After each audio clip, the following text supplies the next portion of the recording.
What's going on, people? We are Tottenham TV back here for another match preview stream. Obviously, Spurs face Nottingham Forest Friday night football at the City Ground. And yeah, it'll be nice to kick off the weekend as well. If we do win, we can put our feet up and watch the other teams in action. But I do like to say that every time Spurs fans... like to say it? Well, I don't like to say it, but I have to say it, that every time Spurs fans go into a game in this kind of mood is when we let ourselves down, really, on the football pitch. But let's hope this weekend is a difference to that, because I do remember the Spurs fans, and us in particular, coming into that West Ham game in high confidence, even though we should have won the game, and probably 9 times out of 10 we would have won the game. We ended up losing, and then they go on and lose 5-0 to Fulham, which... was just insane. But look, in terms of these two teams, Nottingham Forest, Spurs, Nottingham Forest are just on absolutely tragic form at the moment, losing 5-0 to Fulham not so long ago. Spurs coming out the other end of some bad form now, 4 losses and a draw, and we put that right against Newcastle last weekend in a very much a convincing victory, 4-1 victory. And that's the performance that has put loads of confidence into the Spurs fan base, hasn't it? Yeah, I think so. I think it was very important to get back to winning ways, and important to show that we can actually put the ball in the back of the net, like on multiple occasions, because should have been more, to be fair. To go 1-0 up 5 games in a row and to not win any of those games, you all of a sudden, even when you score the opening goal in this game, you're thinking, you know, it's not enough, because you've seen us go 5-0 up 1-0 5 times in a row and still not win. So the anxiety didn't quite stop until we got that second goal. But I did think when we did score that second goal on Sunday, it was a big sigh of relief. There was a big, okay, we can actually get a second goal. It is possible. And then we went on to, I think I just gave that, then all of a sudden the confidence flowed through the team, and we went on to absolutely batter them at a canter. So going into this game, off the back of that very important win and very good performance, I think it's important that we, again, it'll be similar. I'm sure we're going to have to start fast. I'm sure we're going to dominate the ball and create opportunities, but it's about just not giving the opponents any encouragement. It's about, when you get those opportunities, putting them away and killing off the game when you can. And I think that's obviously where we've fallen short over before the Newcastle game. But hopefully, let's hope that's behind us now. Yeah, absolutely. But looking at Nottingham Forest, obviously, like I said before, on really dreadful form, one of the worst teams on form currently in the Premier League right now. But what do you make out of Nottingham Forest? Obviously, they've got a massive loss in Taiwo Awoniyi, who's been so pivotal to them every time he has played. He's the one, more times than not, puts the ball in the back of the net. But what's gone wrong for Nottingham Forest so far this season? It's hard to put your finger on exactly what's gone wrong, but obviously, I think definitely their form since Awoniyi's got injured has really plummeted. But I think even before then, there were definitely problems. I think maybe Steve Cooper and his team are running on empty a bit. They've got 1 win in 12 in current form, which by any account is terrible, terrible form, in relegation form, whatever team it is. And I think the thing with Steve Cooper, especially since he's come into the Premier League, is when they've been doing well, when they've been getting a result, it's always been relying on a really tight defence and a really resolute backline and well organised. And maybe this season, obviously that's how they stayed up last season. If you remember, they had a lot of new signings, had to bed in a lot of new players. It took them a while to get into the season. When they came up from the Championship, they were known as quite an attacking team and a team that on the front foot. But obviously that was going against them a lot last season. And then he changed up the way they were playing second half of the season. You know, for the final 10 games, they really shore up their defence, and they had a bit of quality going the other way, just to have a few moments of quality to make the difference in Awoniyi and Morgan Gibbs-White and people like that. And they end up getting some wins. Now, I feel like this season, that solidity has deserted them. And they're not the most free-flowing team going forward. So when you're not having that when you're not resolute and you're not hard to break down, when you're conceding too many goals and you don't have that quality going forward to make sure that you'll keep getting points or wins regardless of that becomes a big issue. For example, a team like Brighton, they have a terrible defence, but they know their football is good enough that even with their terrible defence, they can still score enough goals to keep getting some results, even though they've been on bad form as well. But Forest is just different. They don't have that quality, especially without Aoioni, to make sure they're getting the results when their defence is falling down, and it's leading to some terrible results. 5-0 against Fulham. They lost 1-0 at home to Everton not so long ago, although they're in good away form. They lost 3-2 away at West Ham, then 3-2 away at home to Brighton. So that is a big concern. However, though, they have just stopped the rot against Wolves, got a 1-1 draw. So whether that is something to notice, not 100% sure whether you can read too much into that result. Look, I think the way I look at Forest is I see a lot of parallels to the way they started the season last year, to be honest. And they had a really hard start to the season. First half of the season, you know, a lot of people were tipping them to go down. Steve Cooper, is he out of depth here in the Premier League? I think Steve Cooper's done a wonderful job at Nottingham Forest since taking over, bringing them to the Premier League, solidifying their place in the Premier League. Now, it does look a bit precarious with the run that they're on. But look, like I said, I do see similarities. And if I'm a Nottingham Forest fan, I know it doesn't look good at the moment, but I would back Steve Cooper to do a similar job as what he did last season and get to grips with things second half of the season. I don't think they've got a bad squad there in terms of when you're comparing it to the other relegation candidates, Luton, Burnley, Sheffield United. I do think Everton are better than them, and I think they're showing that at the moment. But I don't know. I think I would stick with Steve Cooper, to be honest, and I would back him to turn it around because he's done it before. You know, the contrast between them first half of the season and second half of the season last season was just so evident. And second half, they became such a hard team to beat, such a hard team to play against. And would you not back him to do it again this season? But isn't that a problem? Like, surely the fact that that happened last season, you go, okay, he's signed a lot of players, he had a lot to sort out, and he got his act together the second half. But the fact they've started the season in the same way, is that not a bit of a red flag? Like, but where do they expect to be? Do they have the excuses they had last season though? Of like, you know, a lot of, you know, they made so many signings, didn't they? Mm-hmm. So there isn't that excuse this season. But what was their remit at the beginning of the season? To avoid relegation, probably again. Probably, yeah. And I think they're probably going to do that. I mean, right now it looks like they are in big trouble because, you know, Luton, Burnley and Sheffield United are starting to get that act together a little bit. And they're probably the most off-form team in the Premier League. But I think if they avoid relegation this year, that's another good season for them. Yes, I mean, they sailed up last season. Obviously, when you're a newly promoted team and you're looking to establish yourself in the Premier League, you have to just try and stay in the Premier League maybe 2 or 3 years before you start to really push on. So I guess that's where you got to start looking at it. But 1 win in 12, there's no guarantee that you can turn it around. There's no guarantee that they won't really. I mean, they're 5 points clear of the relegation zone. That probably says more about the bottom 3 at the moment than it does about Nottingham Forest. Right now, you'd probably still say they're favourites to stay up, but definitely no guarantee. And it's surely got to be disappointing, the fact that they had these problems last season. They don't seem to be going away. And you would have thought that Steve Cooper would have learned some lessons from last season. It doesn't seem to be the case at the moment. So, yes, there's a chance he can turn it around again. But then what happens if, you know, is the following season going to be the same? It's difficult. When you have a manager, if you have a season like you did last season, the aim of the game is to improve on it and to kick on. And they definitely haven't done that. Yeah. So that's why there's big question marks being asked. But he has done a marvellous job ever since he's taken over there. So you could definitely argue he's earned the time that he's got. Yeah, I think he's got that credit in the bank, to be honest. But look, I think if they narrowly avoid the drop this season, I think you have that conversation at the end of the season, to be honest. But look, if he carries on this form and doesn't seem to turn it around by kind of February, around that time, then I think that's when you start kind of asking the questions, and is Steve Cooper the man to take us forward? But I think he's earned the right to kind of have that chance to turn it around this season, in my opinion. That's what I think. But if you look at the head-to-head between two clubs, we did beat them twice last season, 3-1 and 2-0.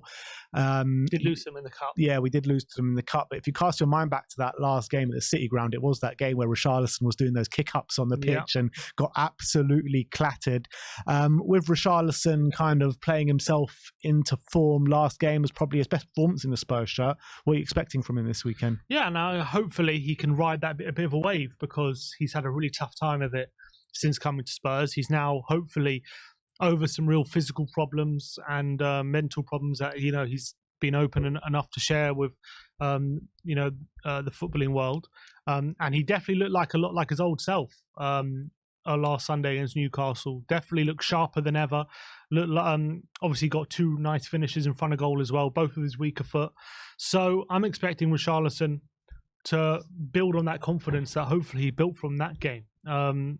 We have had a few false dawns with Richarlison before. I remember, how many times he's been in bad form, and then he gets a goal and we're hoping this is the time he kicks on. It hasn't quite done it. So I'm not going to say it will definitely happen, but I think this just feels different this time. And I think as well, it will only benefit us having a Richarlison in flying form, someone who's a bit of a physical presence in the middle as well. Because I feel like sometimes, especially like against a team like Forest, who do like to be defensively solid and do like to clog up the box and limit the space, you're going to need a physical presence just to make sure that if any cross comes in the box, there's someone to aim at, there's someone to battle.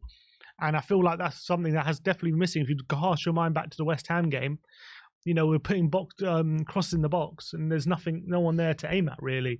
Son's not that physical presence who can really challenge centre-backs. With Richarlison there, that changes, and it changes the dynamic. So I think he's going to be very important in this game. And the man that clattered Richarlison that day, Brennan Johnson, who's going to be in the opposite dugout or the opposite team this weekend for Spurs. New signing. I think he's kind of grown week on week in the Spurs shirt when he has been able to get on the pitch around injuries with that kind of stop-start start to the season for Spurs. I think that game against Newcastle, putting him back on the right-hand side, really stood him in good light with the Spurs fans. I think we're finally starting to see what he can bring us on that right-hand side as well, taking on his man consistently, beating his man, and getting top-quality balls into the box, hitting the post twice on that game as well. I'm backing him to have a really strong performance, but how do you think he's going to deal with the kind of atmosphere going back to his old ground? Is he going to get a good reception? Is he going to get a bad reception? How do you think he's going to deal with that? Well, I'm sure we can ask Wolfie next, who's going to be coming on about his reception for us. I'm assuming he's going to have a good reception. They still look pretty fond of him. And obviously, I remember looking at a lot of Forest fans' reaction to selling him. They didn't seem bitter about it. They seemed, makes sense, him going to the next step. That's what his career required. So I reckon he'll probably get a good reception. He's a homegrown talent as well. How he'll react to it, it's hard to say. He does seem to be a bit of a shy character from what I've seen in the small clips at Tottenham. But I do think he's coming out with a shell a bit over the last few weeks. And I definitely think he's gaining more and more confidence. The way I saw him against Newcastle, how he really gave Livramento a tough time. I think he's starting to really get to grips with Ange's system and how he likes his wingers to play. And I think he's looked so much more comfortable on that right-hand side. And I think it suits him a lot more. He was a lot more comfortable on the right-hand side for Nottingham Forest as well. And I think he'll know a thing or two about some of the players on the opposition side and how to get the better of them. So I'm backing him to have a good game here and a strong performance. Yeah, me as well. But Ange in his press conference, in terms of what kind of team Spurs are going to play, we've got another person that's been added to the injury list. Once again, Giovanni Lo Celso. He says it's a slight niggle, and hopefully he won't be out for too long. But with the AFCON and the Asia Cup round the corner, we're going to really need to rely on him. So let's hope it's not a big injury. But how much of a loss is it for this game, do you reckon? For this game, I don't see it being a massive loss considering he didn't start last game. We played Kulusevski in the 10. I didn't expect him to start whether he was fit or not. So I don't see it as a massive loss just for this specific game. But obviously with games coming thick and fast between now and the new year, if he's not available for that stretch of games, that would be a massive loss because we're going to have to rotate. There's going to be tired legs and he's definitely going to be needed. So very frustrating. He's picked up another little injury as well. He said he hopes it's nothing serious, so it seems as though they don't know for sure yet. But let's just hope. But we've heard it before with Gio, haven't we? It says, he'll be back next week. It's nothing serious, and you don't see him for 3 months. Yeah. So let's just hope that this isn't the same pattern. Such a frustration, isn't it? Because the back of 2 really positive starts, he gets 2 goals. Nice little cameo off the bench against Newcastle as well, where he had a nice shot on goal, could have scored. it's just another setback and more frustration for Giovanni Lo Celso. And with him, his contract ain't running down. 18 more months left on his contract. It's just another frustration, is it, for Gio? And with Barcelona sniffing around for him, what are you thinking about it? I'm not going to make too many judgments based on this injury. We have to wait and see if maybe he's back. Just this injury, though, isn't it? It's a long line of injuries. Yeah, well, but look, maybe it really is a niggle and he's back for next game. If this is something that is really more than we think it is, then I think there's a conversation to be had. But if it's just a little niggle, I'll have to wait and see. I need to know more information. The two Nottingham Forest players that we've picked out for the ones to watch is Anthony Elanga and Morgan Gibbs-White. With Awoniyi out injured, we would have put him in, but I mean, these two are probably the most standout performers for Nottingham Forest this season. I've been impressed with Elanga. I did think it was a good signing for Nottingham Forest on the back of his days at Manchester United. And Morgan Gibbs-White, I've always been impressed with him, to be honest. Very creative midfielder, but he'll probably be playing like the kind of false nine role only for Forest this weekend. Probably. Obviously, no Awoniyi. He's a long-term injury, and he's obviously the main threat before his injury, and he was on a really good goal-scoring run before that as well. So he's a massive player. He was such a big part of how they play. He was able to hold the ball up, yet also running behind. He had pace, power, and an underrated finishing ability as well. So he's obviously a massive miss. But Gibbs-White in recent weeks has been stepping up a bit.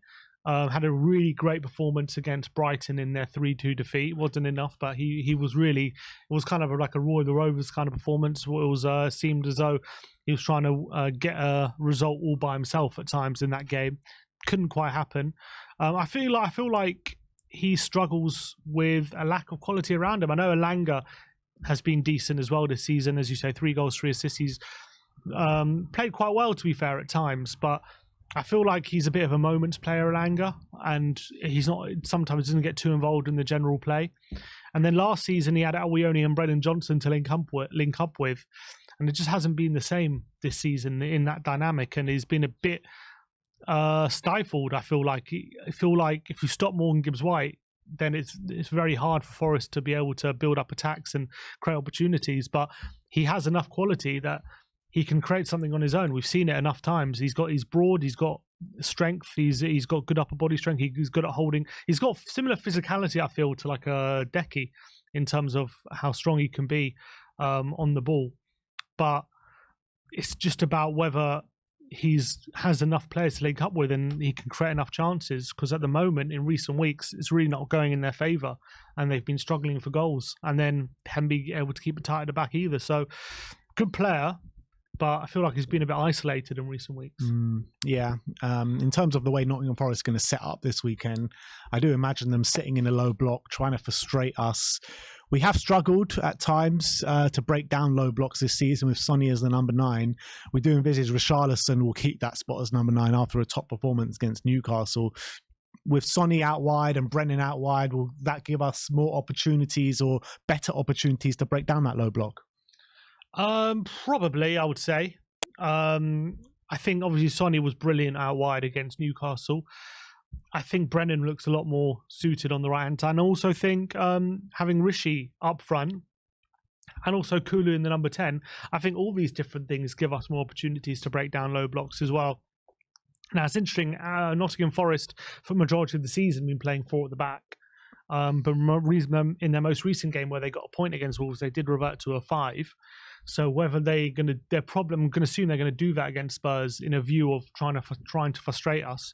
But I've seen us play against 5 at the backs this season and create chances. So I don't think them doing that is going to stop us dominating the ball and getting into the final third. But sometimes especially early on, you create big chances and then it's about whether you take them or not. And in recent weeks, like against West Ham and Villa played a back 5 when we played them. And, we created loads of chances we missed. Against West Ham, they played a low block. We had many opportunities which didn't take advantage of.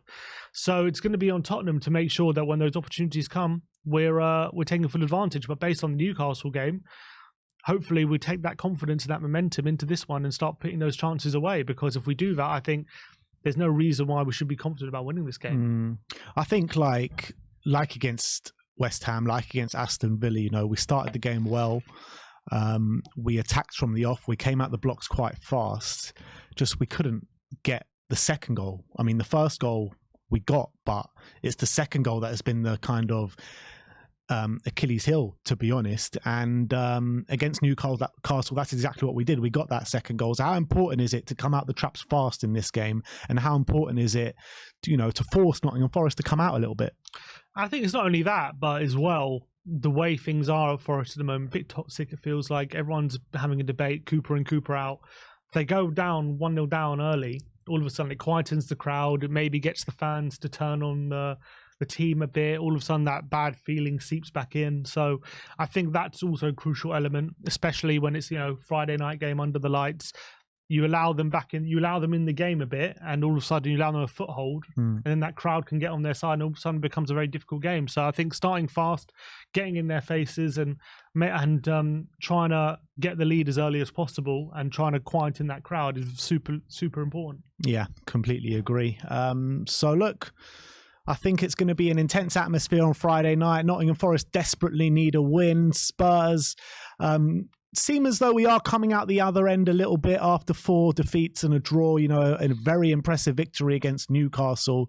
And we have to carry on that run now. We have to, because we've got a nice little run of fixtures now. And in January, we're going to lose Sonny, we're going to lose Bissouma, we're going to lose Sarr. And it's going to be really difficult to navigate that period of the season in January. So I think it's imperative to pick up as many points as we can from now until that period where we might come unstuck a little bit. So having said all that, how we think Nottingham Forest will set up and Spurs are going to set up, what's your score prediction? I'm going to go 3-0 Spurs, just basing on the fact that hopefully we're coming off the back of a great win, and hopefully we take that confidence into this game. Forest at the moment, they not all seems right there with the manager and the fans in terms of everyone's opinions. And I think if we do score early, it could turn a bit toxic there, and then Spurs can take advantage of that. So I'm going to go. And as well, I just believe in our superior quality. I do. And I think the way we're playing at the moment, even in games we haven't won, the way we're playing suggests to me that we will create chances in this game. And then you look at Wolves as well. I know they got a draw against, Forest. I know they got a draw against Wolves last game, but they've been conceding lots of goals. And that doesn't bode well when you're coming up against a team like Spurs who create lots of chances. So I'm going to go 3-0. But look, Forest could always turn up and spring a surprise. Yeah, I'm a bit annoyed Serge Aurier won't be playing in this game, to be honest. I would have liked to have seen Aurier come up against Sonny on that side of the pitch. But look, he's not playing, he's injured. But I still back the boys to have a really strong performance. I really want to just see us be ruthless and take the chances that we do get in the early stages of the game and force Nottingham Forest to come out a little bit. And that will just create even more space for us to go and do what we like to do, and that's attack. So I'm also going to go 3-0. We just need to carry on this run of form, and I'm backing Richarlison to get another goal in this game. And if Richarlison does get a goal, does that kind of say, Richarlison's here and he's here to compete? Because we haven't really said that so far for him in a Spurs shirt. So he's never scored in consecutive games, has he? Yeah, and before last game, he never scored with his feet before. Yeah, exactly. So, yeah, I hope so. Hope you're right. We just need to make sure that he gets that consistency in his game, which hopefully, based off last game, was really, really good. All right. Well, we're both going for 3-0 at the City Ground. Let me know your score predictions in the comments section below. But let's go on and let's hear from Wolfie from Forest Fan TV. We were just on his channel as well, doing a preview. So let's get him on and let's see what he has to say. This tie means a little bit more to him than the average Forest fan because of his family connections. But Wolfie, how you doing, my friend? Oh, sorry, Wolfie, we got the plugged into the wrong hole, as it may seem. But just give us 1 second and we'll rectify that. Unless he's on mute. No, he's not on mute. Are you sure? I've got it plugged into the TV. Oh, it is plugged into. Are you on mute, Wolfie?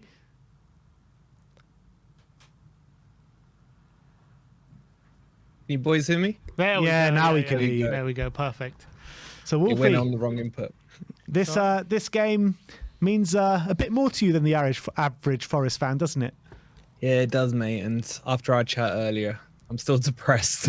And I've had already messages from my brother looking forward to the game and your victory. And I just don't want to believe it's going to be that straightforward. I've been watching your stream so far. I get a lot of what you're saying. Hard to disagree with some of it.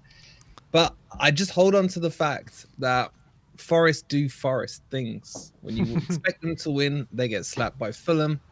When you expect them to lose, they pull a rabbit out. So that's all I've got. If you want me to come on with some logic and some objectivity onto why I think Forest can win, then yeah, I can give you some deluded things. But I am worried. Our form is horrific. 1 win in 12, as you guys have said. 4 in the last 5 lost. No wins in 6. Every stat is against us. It doesn't matter for this one. 2 wins, sorry, out of 28 away from home. Thank God we're at the City Ground, which was a fortress until the last 2 home games, which we've lost both now. So Wolfie, you must have been predicting a lot of wins recently then. Yeah, I always predict Forest to win. Whether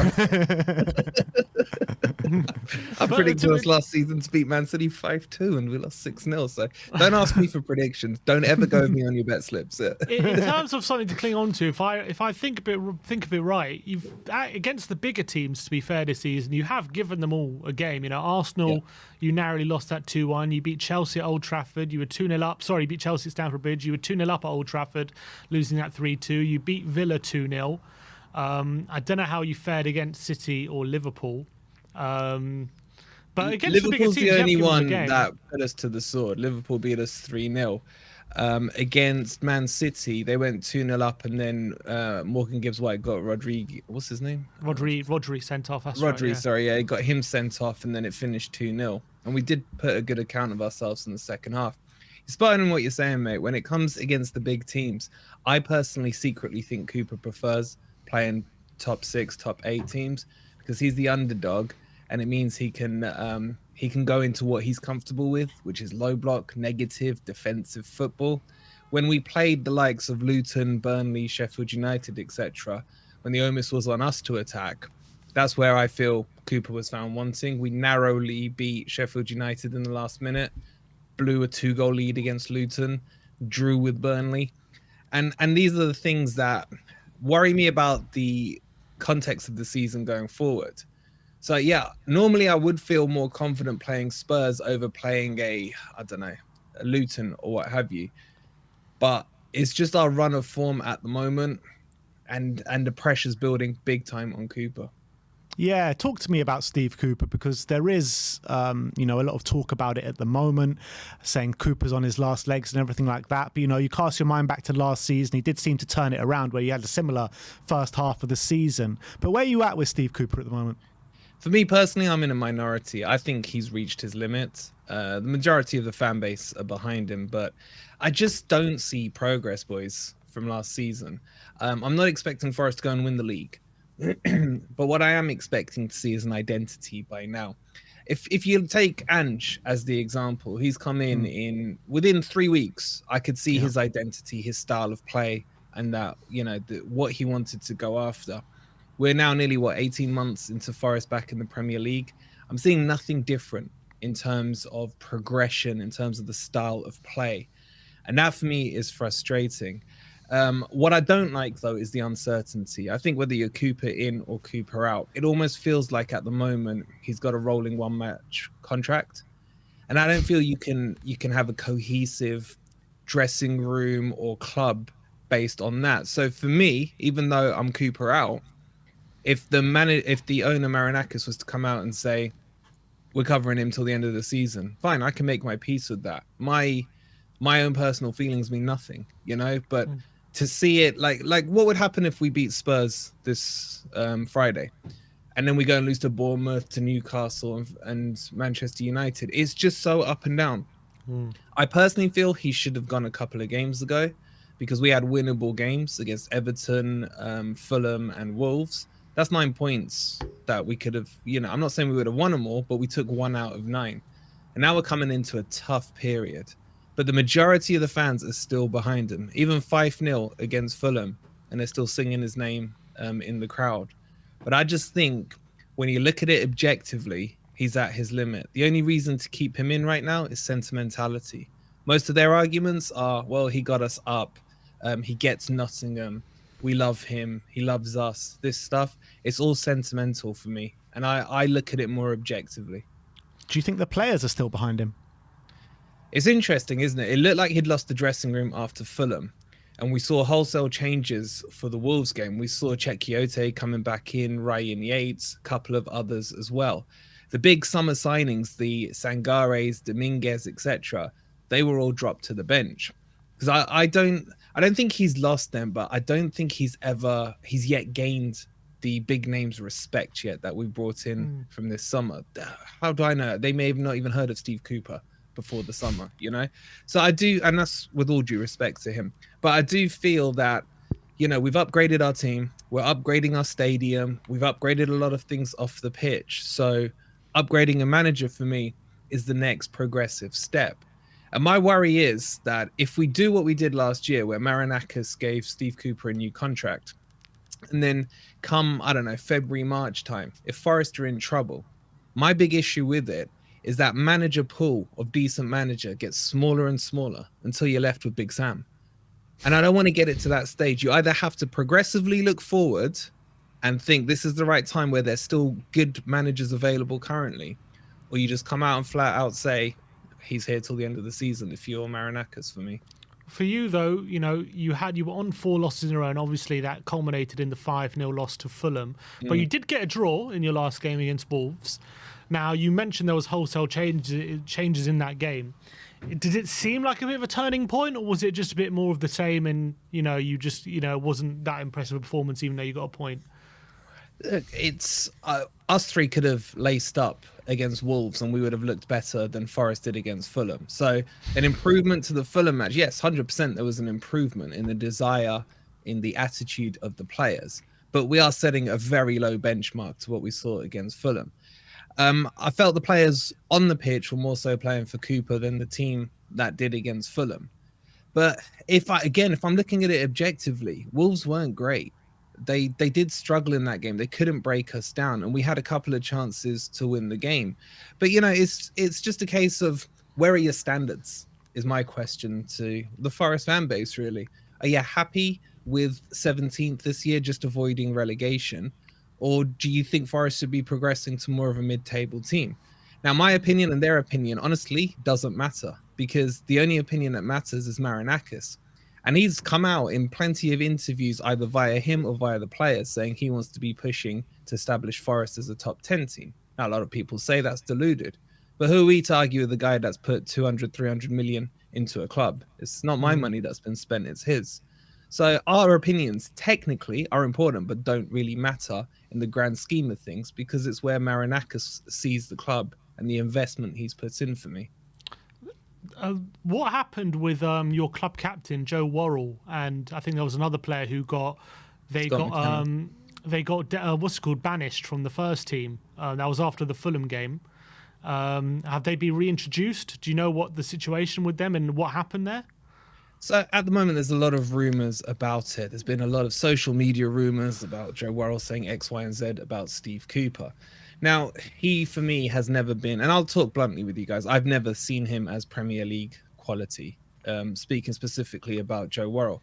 What you tended to get with Joe Worrell was either a 2 out of 10 or an 8 out of 10 performance. I don't know if you remember back to the game last season against Spurs at your ground, where he did that suicidal slide in for a penalty, gave it away and what have you. That's a lot of what we see with Joe Worrell. So he is very frustrating, but he was the club captain. And there seems to be, and I'm only saying this off with no inside knowledge, that there is a falling out between him and Cooper. With Scott McKenna, it's slightly different. It's a contract issue where he's got 6 months left on his contract and the negotiations aren't going well. But that is part of the thing that made a lot of people think that if he's fallen out with Joe Worrell, who's his boy, he's an academy player as well, coming through the ranks, then has he lost the dressing room? So a lot of that came out after Fulham, even though he was banished, if that's the right word to use, weeks before that. So he's been out of the squad for a while, with that, training with the under-23s, etc. But again, these are the stories you don't want to be hearing, because it just shows you the lack of cohesion potentially that's going on behind the scenes. And it's not the first couple of players that he's fallen out with before.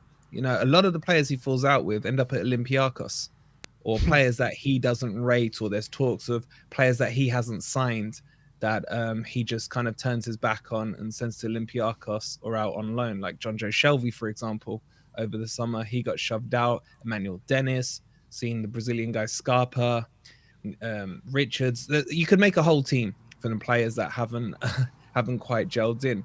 So yeah, back on the point of Joe Worrell. Yes, he is club captain, but he has been exiled out of the first team. A lot of questions were asked in the summer when you got into the Premier League. The amount of players you signed, was it like 20 players or something crazy like that? 30. 30 players, or even worse. Last year. I mean, when we were questioning it at the time, saying, oh, it's too many players to bed in all at once. In hindsight now, do you think that was a good decision or a bad decision? Either good or bad, it doesn't matter. The problem we had at that time was that half our squad were loan players, and their loans got released back to their parent clubs. And Premier League or Championship that year, we were going to have to invest. Now, obviously, with the Premier League comes the money, and a squad. I feel what they did was just bolster out a squad and try and put a squad together, and then put it on Cooper to piece the jigsaw into a shape. But we did. So was it the right approach? It's probably not. Well, it depends. We stayed up, so you could argue, yes, it was the right approach.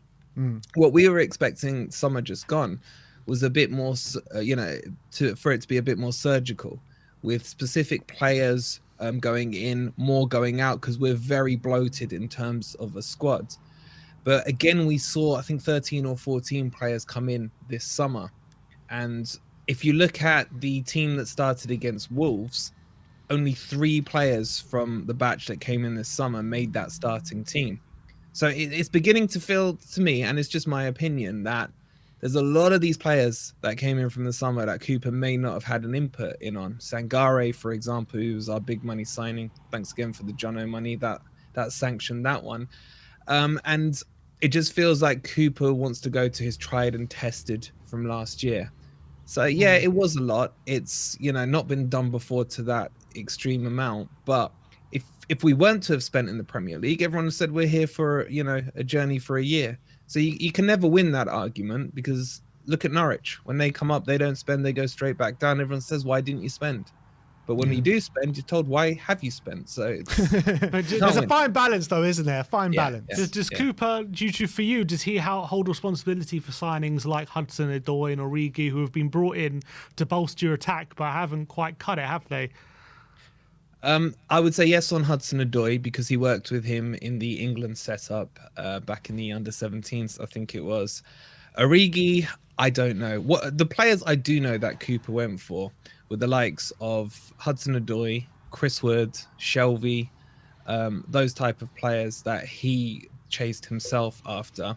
There's been a few that have come in that I don't think he's had any involvement with. I'd be surprised if he knew who Murillo was, the Brazilian centre-back, who's probably our best player this season. He's ridiculously good.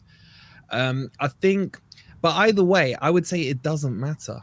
Like, every team now has a director of football, a recruitment team, and everything like that. If you are a manager at the Premier League level, you should be able to look at your squad. Obviously, you do have an input in it, but these are the players you're given. Deal with it. I know it sounds blunt, but just deal with it. These are the players you've got. Get a tune out of them, and do the business on the pitch. Yeah, sometimes easier said than done, though. Absolutely. Look, let's talk about Brennan Johnson. You're saying before, thanks for the Brennan Johnson money. We spoke as well when Brennan did sign for Spurs, and you were saying to us how you thought it'd be a good signing for Spurs. Do you think it's worked out so far as you expected, or has it been a bit better, a bit worse? I was surprised he's had as much game time as he has. I know he's kind of becoming more regular in the team now. Obviously, you've got your injuries and what have you.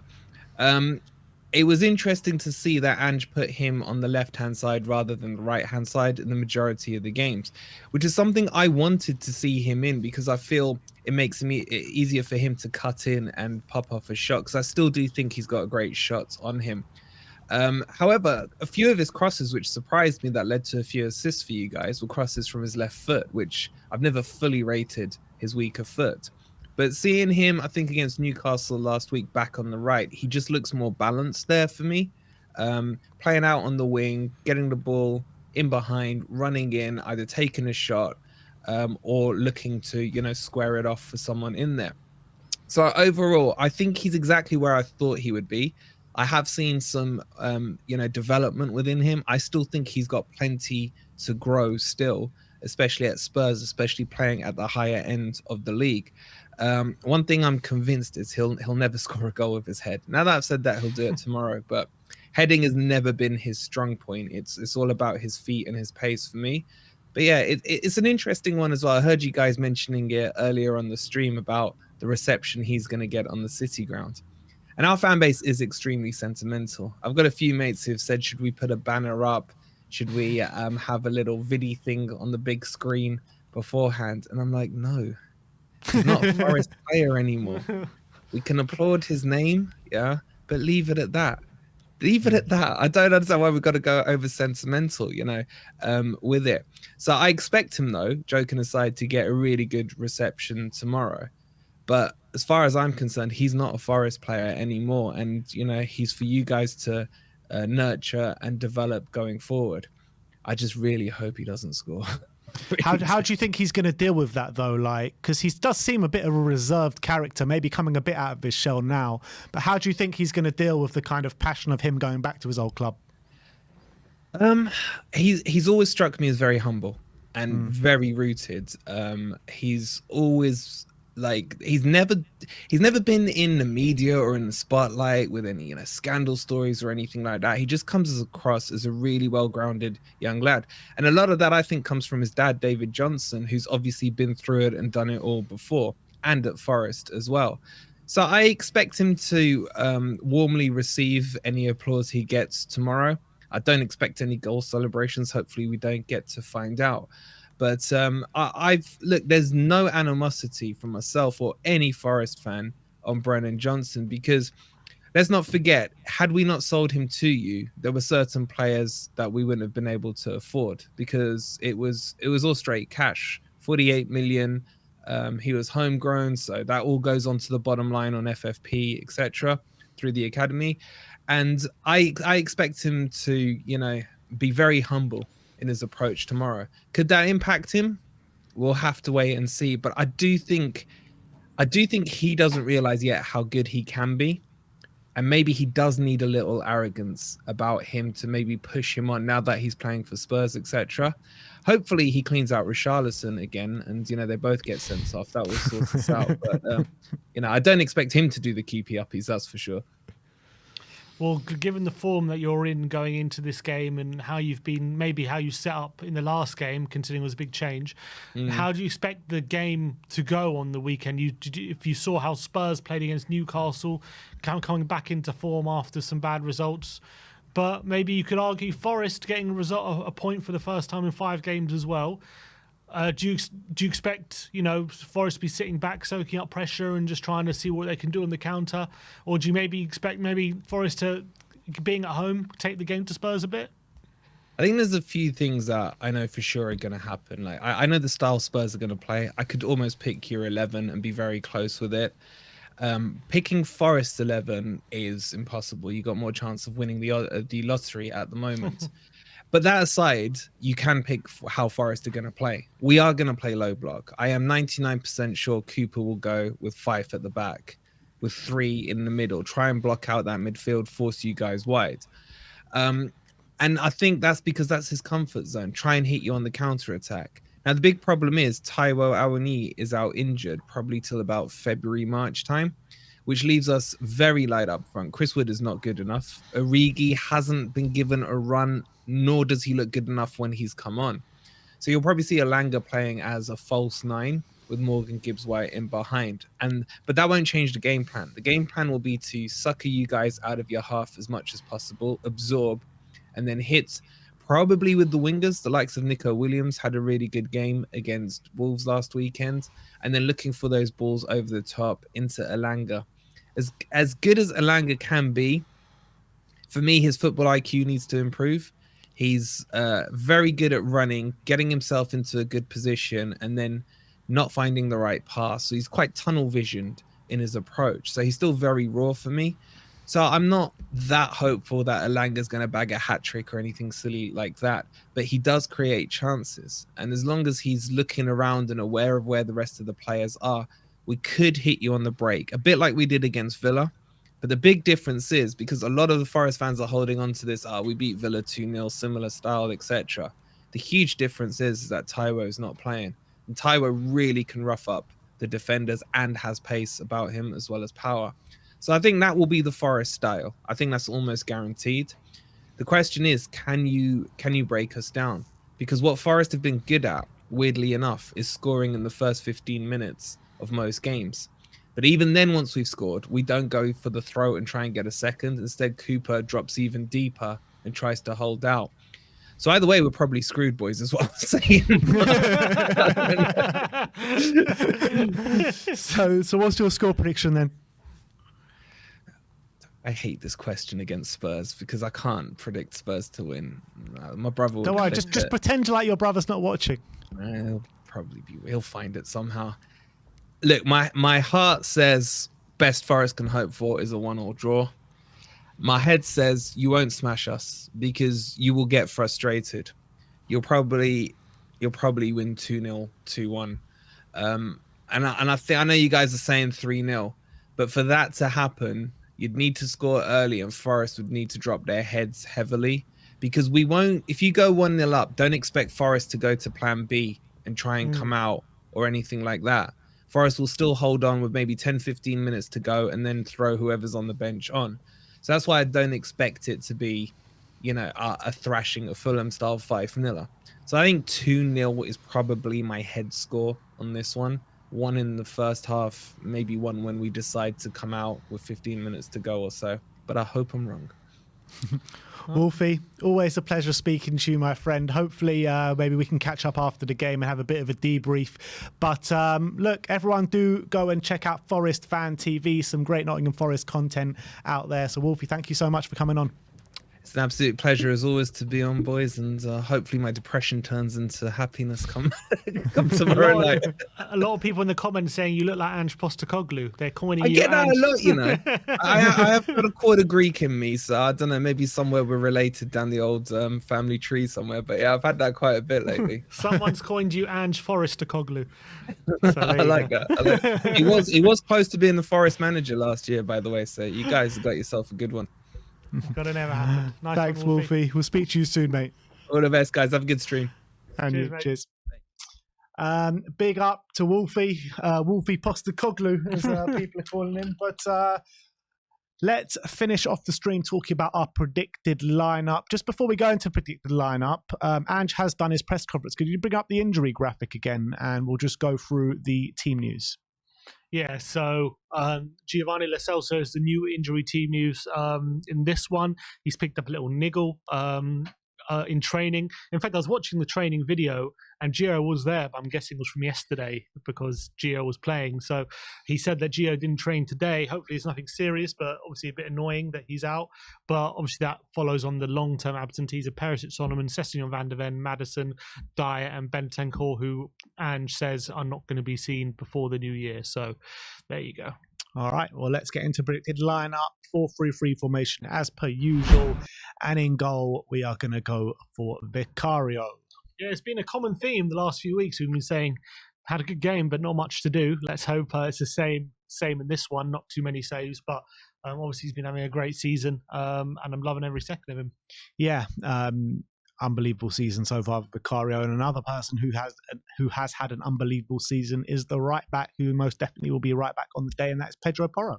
Yeah, and he was speaking about Porro in his press conference. He was asked, has it been difficult for Porro to adapt to his new system, and are you surprised how well he's been playing? He said, look, when I came to the club, or when I looked at Porro, I didn't see anything in Pedro to suggest that he couldn't play the way I wanted to play. I could see the quality he's got. And look, and now he's showing it, isn't he? He's been our most consistent player this season. And I think performances like on Sunday, when he's in that kind of mood, he's just one of the most creative wing-backs there is, to be honest, when he's in that kind of mood. So we know he has the quality, just need him to show it as much as possible. So hope he continues it. Yeah, and I feel like his performances have been getting progressively better as the season has worn on, and that's that is something to say, because in his first game of the season against Man United, he put in a great display. And I just feel like they've been getting better and better and better in all facets, the defensive side of the game and the offensive side of the game. So we're very lucky to have a player like Pedro Porro on our hands, in my opinion. Right centre-back, Cuti Romero. Andrew's been speaking about him in the press conference. Yeah, another player he's mentioned. Obviously, he was talking about the tackle up against Callum Wilson. Who asked about, is that something you have to talk about to Romero about? Are you worried about his recklessness about these kind of tackles he makes? And he said, look, he doesn't think the challenge on Wilson was as reckless as anything else he's seen on a football pitch, and it's not something he's going to have a long conversation with Romero about. He knows what he gives us, and we're much better off having him on the pitch than not. So probably right thing to say, I think, on it. Obviously, we can't afford. It's right. We are better off with him on the pitch than not, but we have to have him on the pitch, and to do that, he can't be getting stupid cards. And so that's definitely something to mention. But I think he's been brilliant past 2 games, and I think he's made a real difference to our backline. So long may that continue. We've had a lot of conversations, haven't we, about Cuti Romero ever since joining, about him trying, to hone in this aggressivity that he has in his game. And we've kind of been in agreement every conversation saying we don't want to take that element away from his game because it's such a key part of his game. But when we're so out on our legs at the moment, especially at centre-back as it is right now, what do you think the approach should be? Yeah, I think he's got to just make sure he's available every game, because we can't afford for him to be missing right now. You got to remember, when he got that first red card, we had everyone fit. Van de Ven was there and everything. It wasn't like the situation it is now. So, not 2 minutes later, we didn't. Yeah, literally. So I think it's definitely important that he makes sure that he's not getting himself sent off over the next, especially until Van de Ven's back. I mean, look, I think it's always important not to get yourself sent off, but I agree with you. Like, at the moment, I think he has to just make an extra effort not to put in any more stupid challenges. Yeah, because it really could have gone the other way against Newcastle, and then we'd be talking about 4 games out, which would have been absolutely disastrous. But he's one. Someone saying he's another booking away from a suspension. Oh, is that right? Oh God, that's probably most definitely going to come anyway. He gets booked every game. But in the next 3 games, that's when the. So we just need to hold on 3 games. Yeah. Is that what you're saying? Yeah. Okay. Left centre back is obviously going to be Ben Davies, and I think he's stepped in really well, hasn't he? Yeah, another player that Andrew's been talking in his press conference about. He's saying how Ben has really stepped in admirably, and he's still adapting to that role. Even now, as game by game, he's learning new things of how to play the role, but he's really adapted exceptionally. But he also did mention as well that we definitely need to sign another centre-back because we're so short in that area, and anything that happens to Davis or Romero, and we're struggling again in that position right now. So it's important we do that. But yeah, I think props to Davis. I think he definitely performed better than anyone would have expected in that role for the last 6 games, and he's doing a really good job. I still think it's clear that he's missing, some specific attributes that we really need to make us just watertight. But I think for how he's performed, I don't think I can ask for any more. Do you think it's a massive plus then Awani is out for this game? Because, physically up against Ben Davies, it could have been a bit of a mismatch. Definitely, 100%. I think that's the one thing that Davis struggles against, really, when he's in that position. So now Awani is a massive plus. And then to make up the back 4 on the left-hand side, new contract he's been awarded with this week for a string of really good performances, Destiny Udogie. Yeah, got his first goal on Sunday as well, having a brilliant season. So great that he's got tied him down for the next 7 years at least, or 6 years. So fantastic news about him. Again, another player that Andrew's full of praise for in his press conference earlier. So great news. Moving on to the number 6 position, a player who's played his way back into the form in the last game, Yves Bissouma. Yeah, and alongside the person we'll probably talk about next, he's really helped them maybe get back into form as well. Hopefully he carries on that form into this game, because it's going to be important. Forest have some very aggressive central midfielders that are, putting a lot of challenges. So if Bissouma can break those lines, that can go a long way to helping us break down this Forest team. And alongside him as the number 8, we're going to talk about Pape Matar Sarr. And I think when he was out injured, I don't think the majority of I can only talk to myself really, but I didn't realise how much we actually missed him until we saw him in that Newcastle game. Yeah, and I think he just makes a big difference when it comes to the energy he puts in the midfield, the platform he allows the other players to give, and he just covers so much ground, and it makes us just a lot more solid. I think it just gave us a lot more control on the pitch. I wouldn't say we were better offensively when he was on. I'm sorry.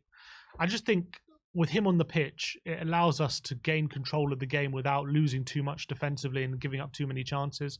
And I think that's exactly what he gave us. And it was really great to see him back. And he was just all over the place in a good way. And hopefully that continues. Yeah, and hopefully he'll be the next one on the list to get a new contract. But to make up that three-man midfield, we're going to talk about Dejan Kulusevski, who, in my opinion, every time he's been in this position, he's been one of the best, if not the best player on the park. Yeah, I think he's put in a really great display against Newcastle, showed what he could do in that position. Obviously, no Lo Celso, so it kind of makes the decision very easy for Ange to put him there. But I think it's a no-brainer anyway. Started there on Sunday, was one of our better players again, like he has been whenever he started in the centre. And I think when we're attacking Forest and we're giving him the ball under pressure, he's so strong. He can turn on the ball. He can open up space, and he's got the quality to pick the lock as well. So he's going to be super important in this game. Yeah. So it's a midfield three of Bissouma, Sarr, and Kulusevski. On the right-hand side, it's a return to the City ground for Brennan Johnson. Yeah, it's going to be super important that he's stretching Nottingham Forest as much as possible, because Forest in this game, they like to play. They're probably going to play a back five. They're probably going to look to make the pitch very narrow in the centre, not a lot of space. So if he can take on that wing back and open up space out wide and make sure he's stretching the pitch and giving as much space to those central players as much as possible, that's going to be really important to making sure that we can find spaces and pockets of spaces inside this Forest team. So he's going to have a really important, because I think out of all the players, he's going to making the most width. Yeah, absolutely. And on the left-hand side, back on the left, after a really good performance against Newcastle, Heung-min Son. Yeah, and let's hope he continues that good form. Obviously, he's actually played the majority of the season up front, but went back on the left against Newcastle, played really well. With Forest playing a back five, I envisage it being fairly difficult for Son to impact the game maybe as much as Johnson, because I feel like as much as he did really well against Newcastle, will he be able to pick up those same positions against a back five? Look, we'll have to wait and see. Hopefully he doesn't get lost in this game, but let's hope he puts a very similar performance against Forest as he did on Sunday. Yeah, absolutely. And then up top, we are obviously going to go with our number 9, which is Richarlison. Just had his best performance in a Spurs shirt, scored his first 2 goals with his feet as well. So let's hope he can back that performance up. Yeah, and especially with Forest having a back 3, it looks like in this game, having someone who's physical in the penalty area who can challenge centre-backs is going to be even more crucial for when we're putting crosses in the box and from set pieces. So it was really a breath of fresh air to see Richarlison in the form he was on Sunday. Looked a lot freer and a lot sharper than he ever has. So hopefully he takes that momentum into this game. All right, well, let's run through that lineup with you guys one more time. In goal, Vicario. Right back, Pedro Porro. Left back, Destiny Udogie. Christian Romero and Ben Davis as the centre-back pairing, with Bissouma in the 6, Pape Matar and Deki in as a midfield 3. Heung-min Son on the left, Brennan Johnson on the right, Richarlison up top. In the preview, me and Sim are both in agreement of our score prediction. We both said 3-0 to Spurs, and if we do go and have a convincing win like that, then I think you can safely say Spurs are back on form, aren't they? Hey, yeah. Well, we have to do it. Yeah, look, 100%. I think it was a fantastic performance on Sunday. Let's hope we just take that in. I think just take it game by game at the moment. That's the most important thing. Absolutely. So that is the preview stream done and dusted. Let us know your score predictions in the comment section below. And in terms of the game tomorrow night, Sim will be in the stadium for you once again, grabbing you all the content from inside that City ground. Me and Barnaby will be here on the watch along. So come and join us for the game tomorrow night. It's sure to be a big one, but thank you everyone for joining us today. Like, subscribe and comment, and as always, come on you Spurs.